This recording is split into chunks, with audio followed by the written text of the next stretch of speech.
Assalamualaikum warahmatullahi wabarakatuh. Saya Fadel Muhammad Faiz Robbani dari kelas 11 IPA 5 akan menjelaskan dan mempresentasikan jaringan ikat dan jaringan ikat sejati. Poin pertama adalah definisi dari jaringan ikat. Jaringan ikat merupakan jaringan yang berfungsi untuk menyokong, mengikat, dan menghubungkan bagian-bagian antar jaringan.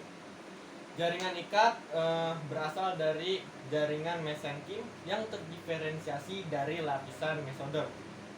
Jaringan ikat terdiri atas matriks ekstraseluler dan juga sel-sel penyusunnya. Jaringan ikat berbeda dengan jaringan epitel karena pada jaringan ikat terdapat lebih banyak matriks ekstraselulernya. Poin kedua merupakan ciri-ciri dari jaringan ikat. Jaringan ikat merupakan jaringan yang mempunyai fungsi untuk menyokong dan juga menghubungkan bagian-bagian jaringan.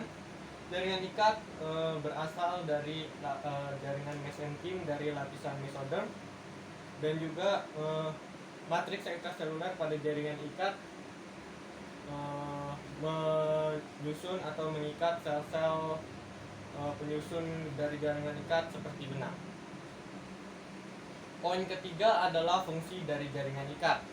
Fungsi jaringan ikat yang pertama yaitu sebagai pengikat dan juga penghubung antar bagian jaringan. Contohnya adalah jaringan tendon. Yang kedua adalah sebagai penyokong dan juga pembentuk struktur tubuh. Contohnya adalah jaringan ikat tulang. Yang ketiga adalah sebagai penyimpanan energi. Contohnya adalah jaringan ikat lemak. Dan yang keempat adalah sebagai perlindungan tubuh dari virus. Contohnya adalah jaringan ikat darah yang banyak mengandung sel-sel darah putih atau sel-sel antibodi. Yang kelima adalah sebagai selaput pada organ, dan yang keenam adalah sebagai transport cairan pada tubuh.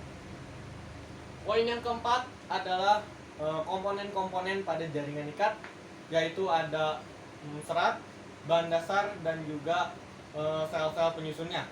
Serat dan bahan dasar disebut sebagai matriks ekstraseluler, dan jumlah dari matriks ekstraseluler ini lebih banyak dibandingkan sel-sel penyusunnya. Untuk mengetahui dan menambah pemahaman kita lebih lanjut, kita masuk ke pembahasan serat. Serat yang utama dibagi menjadi 3: serat retikuler, serat kolagen, dan juga serat elastin. Serat retikuler dan kolagen terdiri dari protein kolagen, sedangkan serat elastin terdiri dari protein elastin. Yang pertama adalah serat retikuler. Serat retikuler terdiri dari kolagen yang lebih halus karena susunannya yang longgar, menyebabkan serat retikuler ini menjadi lebih fleksibel.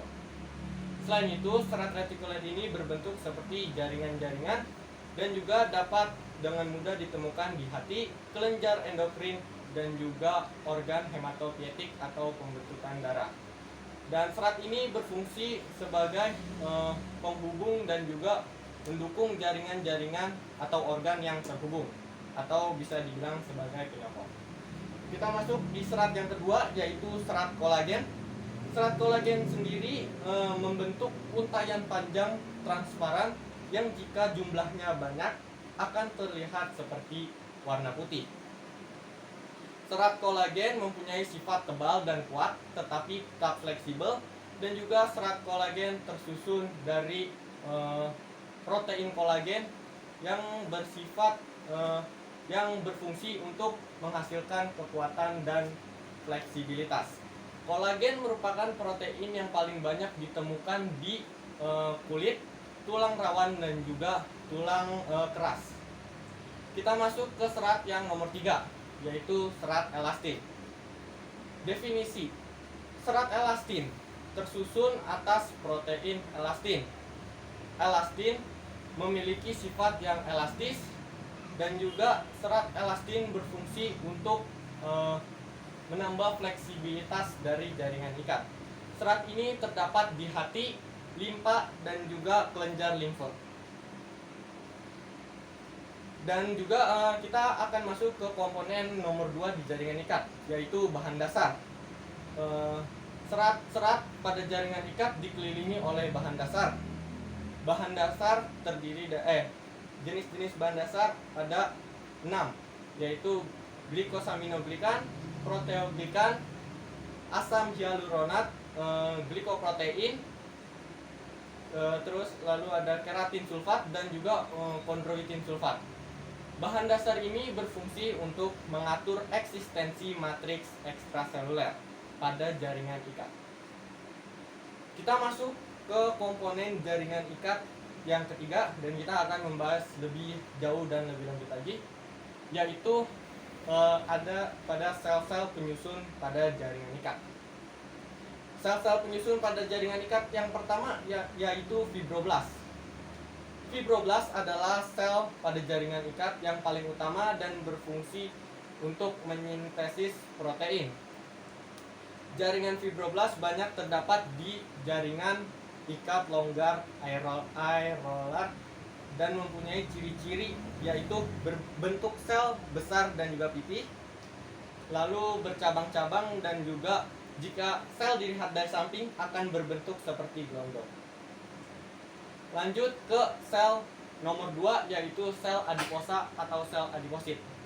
Sel adiposa sendiri merupakan sel mak yang terbagi jenisnya menjadi 2, yaitu sel adiposa putih dan juga sel adiposa coklat. Sel adiposa putih berfungsi untuk penyimpanan energi, dan juga sel adiposa coklat berfungsi untuk menghasilkan panas atau termogenesis. Ciri-ciri yang pertama, sel adiposa ini terbentuk dari sel lemak, sel saraf, dan juga sel darah putih, dan juga sel-sel pendukung lainnya. Yang kedua, menyimpan energi dalam bentuk lemak, dan juga yang ketiga, berperan dalam imunitas atau daya tahan tubuh. Kita masuk ke sel yang nomor 3, yaitu makrofag. Makrofag atau histiosin adalah sel-sel yang berfungsi untuk memakan atau mencerna partikel-partikel yang masuk dari luar. Contohnya adalah bakteri. Dan sel makrofag ini berasal dari monosit yang terdiferensiasi, dan juga memiliki ciri-ciri: satu, bentuk tidak beraturan, yang kedua bercabang pendek, dan yang ketiga plasma sel berbentuk melipat. Kita masuk ke sel yang nomor 4, yaitu sel mast. Sel mast adalah sel pada jaringan ikat yang tersusun atau mempunyai bentuk dengan butiran-butiran atau granula yang disebut heparin dan juga histamin. Histamin maksud saya berperan dalam proses inflasi atau pembekakan, sedangkan heparin berfungsi dalam anti penggumpalan darah. Ciri-ciri dari sel mast ini adalah berbentuk lonjong dan bentuknya tidak beraturan. Lanjut ke sel yang nomor 5, yaitu sel plasma. Sel plasma ini sebenarnya adalah sel dari sel limfosit B, dan limfosit B ini merupakan salah satu sel leukosit atau darah putih, dan sel ini terdapat banyak di kelenjar getah bening dan juga berfungsi untuk menjaga imunitas tubuh. Kita lanjut ke nomor selanjutnya, yaitu sel leukosit. Leukosit atau sel darah putih merupakan sel yang mengembara atau sel yang bisa bermigrasi dari kapiler darah menuju jaringan ikat. Fungsi dari leukosit ini sendiri adalah membantu menjaga kekebalan tubuh. Kita lanjut, yang ke-7 merupakan sel pigmen, dan yang ke-8 merupakan sel mesenkim. Sel mesenkim sendiri seperti yang tadi sudah saya sempat sebutkan di awal, sel mesenkim ini merupakan sel dari jaringan embrional yang terdiferensiasi dari lapisan mesodel. Kita sudah membahas pada bagian jaringan ikat, dan sekarang kita akan masuk ke jaringan ikat longgar, jaringan ikat sejati, yaitu jaringan ikat longgar. Jaringan ikat longgar memiliki beberapa jaringan utama. atau memiliki beberapa jenis jaringan. Yang pertama ada jaringan air roller, yang kedua adalah jaringan lemak, yang ketiga adalah jaringan retikuler, dan yang keempat adalah jaringan mukosa. Yang pertama adalah jaringan retikuler. Ciri-ciri pada jaringan retikuler fleksibel dengan bentuk dengan bahan dasar relatif cair, lalu fungsinya sebagai penyokong atau pengikat bagian-bagian jaringan, dan juga dapat ditemukan di antara kulit dan juga otot.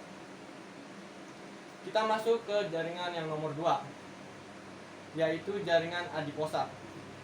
Jaringan adiposa adalah jaringan lemak yang mempunyai ciri-ciri tersusun atas sel adiposa, sel darah putih, sel fibroblast, limfosit, dan juga sel-sel pendukung lainnya. Lalu maksud saya jaringan lemak ini dapat ditemukan di bawah kulit, di persendian, dan juga di tempat-tempat lainnya. Lalu kita masuk ke jaringan yang nomor 3, yaitu jaringan retikular. Jaringan ikat longgar yang pada bagian ini, jaringan retikular, merupakan mempunyai ciri-ciri banyak mengandung fibroblast, lalu serat retikuler, dan membentuk suatu jaringan yang mempunyai atau memiliki banyak sel makrofag, dan juga jaringan ini mempunyai fungsi sebagai sistem kekebalan tubuh, dan juga banyak terdapat di nodus limfa, sumsum tulang belakang, dan juga hati. Kita masuk ke jaringan nomor 4, yaitu jaringan mukosa.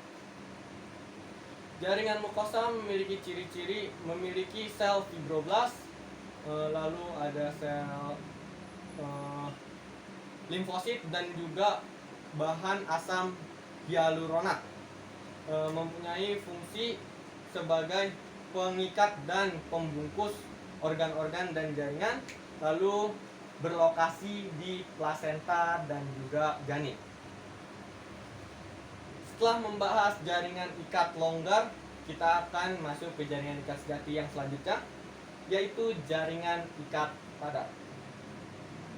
Jaringan ikat padat merupakan mempunyai serat lebih banyak dibandingkan jaringan ikat longgar. Jaringan ikat padat dibagi menjadi 2, yaitu jaringan ikat irregular dan juga jaringan ikat reguler. Jaringan ikat irregular bentuknya tidak tersusun rapi dan juga tahan tekanan dari segala arah. Dapat ditemukan di bagian dermis kulit dan juga kapsul sendi. Yang kedua yaitu jaringan ikat padat reguler, yaitu ciri-cirinya jaringan itu tersusun rapi dan juga tahan terhadap tarikan. Jaringan ini berada di tendon dan juga beberapa jaringan lainnya. Sekian pembahasan tentang jaringan ikat dan juga jaringan ikat sejati. Kurang lebihnya mohon maaf. Wassalamualaikum warahmatullahi wabarakatuh.